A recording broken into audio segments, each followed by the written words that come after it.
അധ്യായം 15.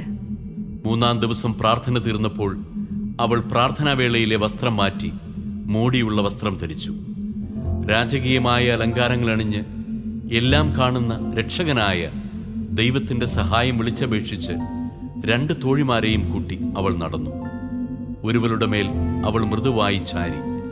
അപര പിന്നിൽ നീണ്ടുകിടക്കുന്ന വസ്ത്രത്തിൻ്റെ അഗ്രം ഉയർത്തിപ്പിടിച്ചിരുന്നു.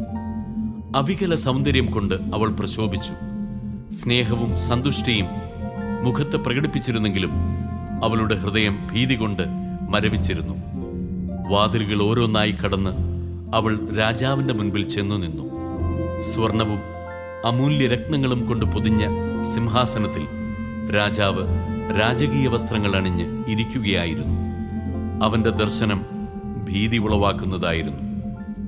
തേജസ് കൊണ്ട് അരുണമയാർന്ന മുഖമുയർത്തി അവൻ ഉഗ്രകോപത്തോടെ അവളെ നോക്കി. രാജ്ഞിയാകെ തളർന്നുപോയി.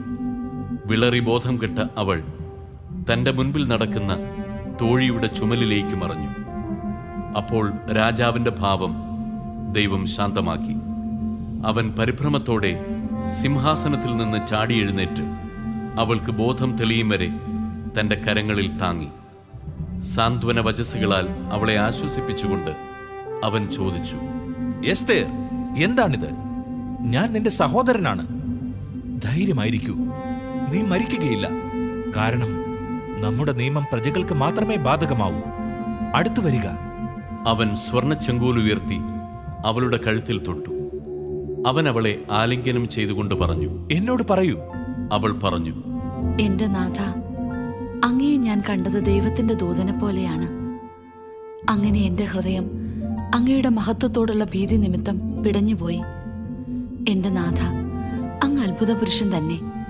അങ്ങയുടെ മുഖം തേജസ്സുറ്റതാണ്. സംസാരിച്ചുകൊണ്ട് നിൽക്കെ അവൾ മോഹാലസ്യപ്പെട്ട് വീണു. രാജാവ് അത്യന്തം പരിഭ്രമിച്ചു. അവന്റെ ദാസന്മാർ അവളെ ആശ്വസിപ്പിക്കാൻ ശ്രമിച്ചു.